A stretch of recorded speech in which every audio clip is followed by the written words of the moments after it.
слънчеви хора. Тук е Кейт. Днес за добро утро попаднах на една интересна темичка, когато се нанесе снахата в новата къща. Какви забавни случки започват да се случват и как изведнъж, ако си имал къща, ако си имал етаж от къща, нещо, ако си мислил, че имаш, или мъжът ти по-точно, изведнъж се случва така, че ти в моя дом, ти си на гости, ти нямаш право да заключваш, и са тези неща, докато междувременно обаче те имат право да заключват, защото нали, в тяхната къща има нов човек, обаче новия човек няма право да заключва, защото от тях как ще заключваш? Не знам колко от вас са били в такива забавни отношения. Аз на времето, като взех моя мъж, той беше много имотен. Тук къща в Швейцария, къща в Македония, на няколко ката, етажи. С днешна дата само обувките на краката му са негови. Всичко друго е на родителите му. Да не забравяме, че и той е тяхен. Да, това нещо, когато младото семейство реши, че ще живее с старото, нещата много често не се получават. Защото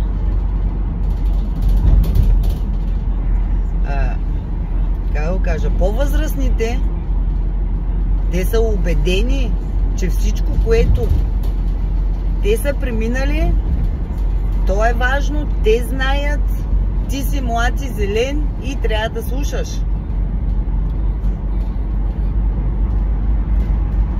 Ето тук ние имахме много големи недоразумения, защото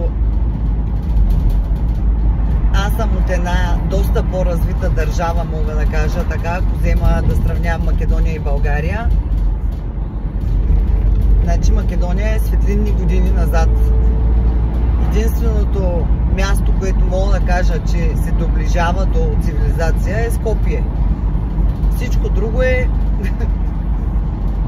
Провадия, даже Провадия е големичка и цивилизована.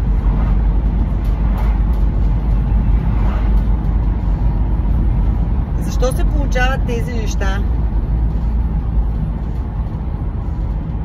Хората през тяхната призма и тяхната вибрация, наранени, смачкани, това, което те са преживяли. Аз като дойдох в къщата, аз бях гост, аз бях роб.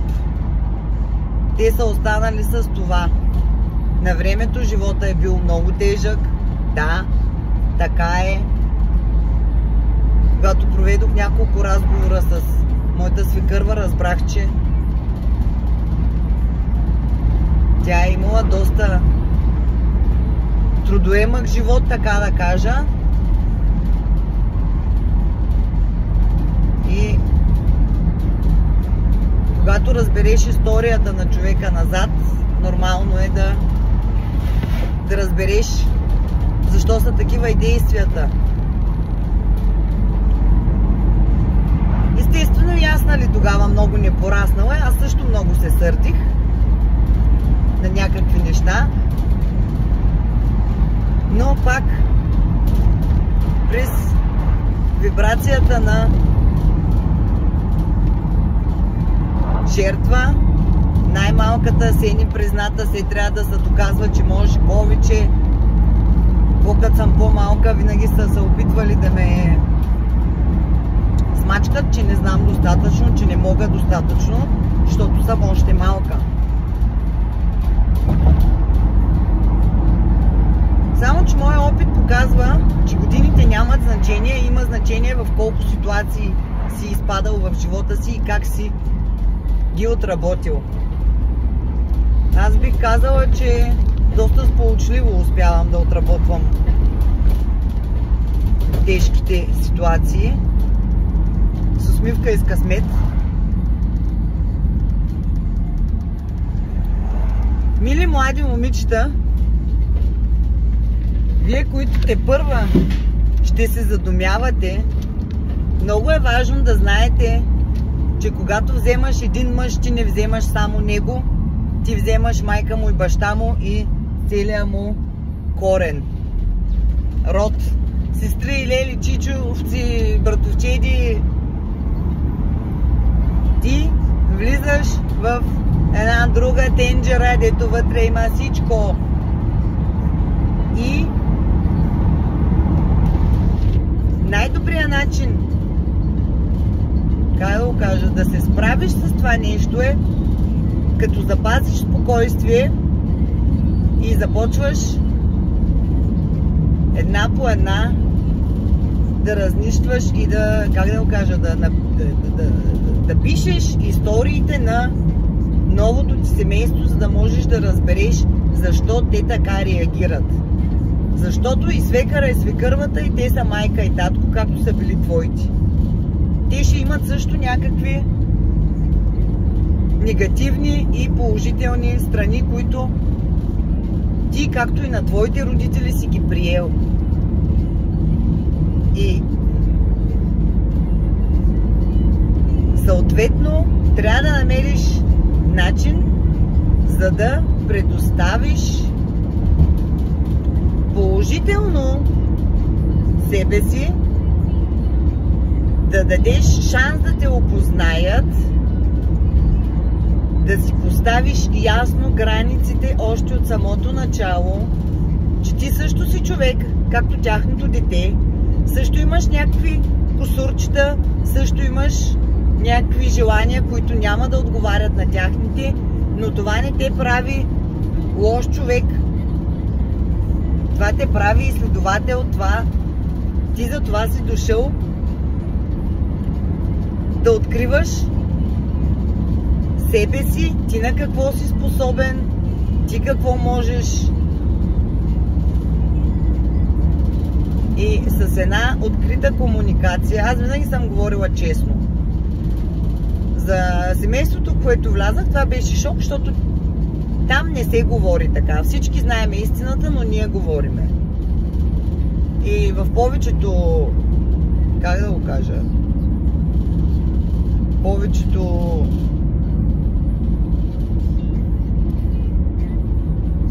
старото поколение, това беше нормално. Също и тук в Швейцария наблюдавам такива моменти. Примерно темата пари, тя е табу. Забранено е да питаш кой колко пари изкарва или въобще даже и като ходиш на такива събирания, в които трябва да се обсъждат някакви неща, свързани с пари, и това не се прави. И на финала, като свърши събитието, всички питат: ние защо не решихме проблема, нали, с финансовата част? Старото казва, че срамота е за пари да се говори.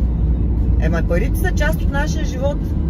Значи, парите и проблемите, казусите, това е част от нашия живот. Всичко е част от нашия живот.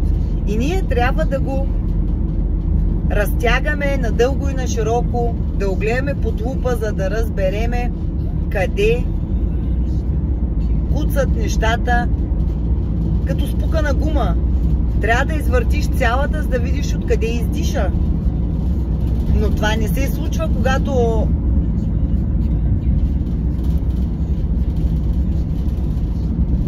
премълчаваш. Това се случва, когато има един честен и открит, цивилизован разговор.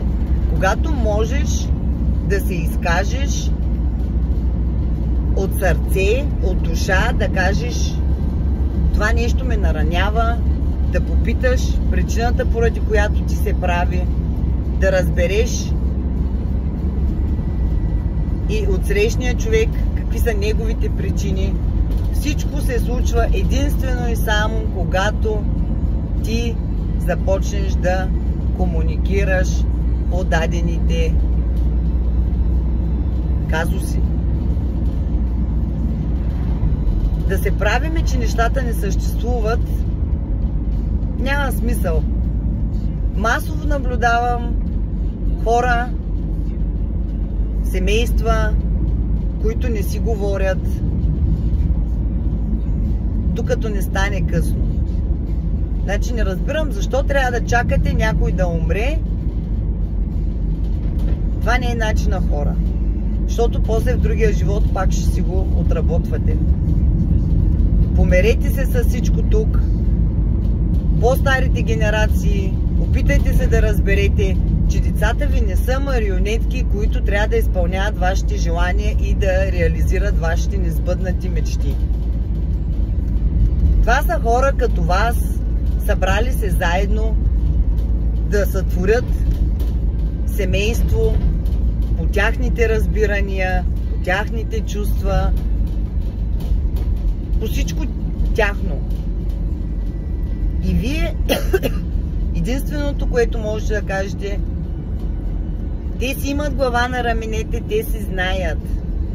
Защото човек трябва да се опари, за да разбере. Трябва да сгреши, трябва да го заболи, трябва да си разкървиш колената, за да станеш, да израстваш силен и смел.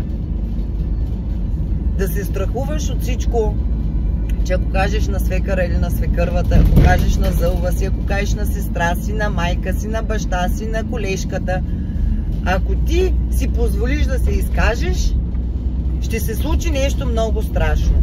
Не, няма да се случи нищо страшно. И не е нужно да влизаш в конфликт.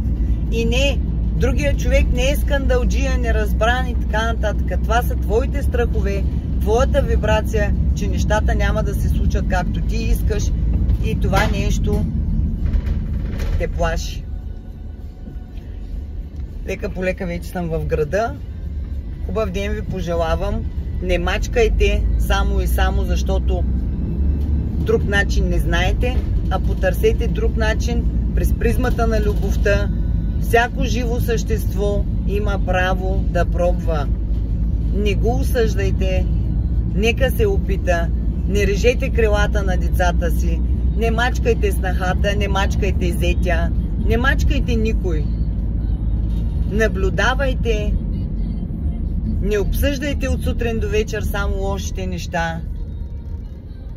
И тогава живота се променя, хора. Става много по-хубав и не обвиняваш никой. И тази чиста вибрация, после която получаваш, да се чувстваш в кожата си, това е толкова приятно, когато знаеш, че единствено и ти си отговорен за всичко в живота си. И за хубавото, и за лошото. Тогава няма, ама оня ми направи така, ама той ми направи така. И не трябва и да има. Защото е глупаво да дадеш химикала и тетрадката твоята на някой и после да казваш, ама те така ми направиха, иначе ми направиха. Хубав ден, светим, положителна настройка, въртиме само хубави неща. Когато се случи нещо лошо, оставаме наблюдатели и чакаме да премине. С любов, Кейт.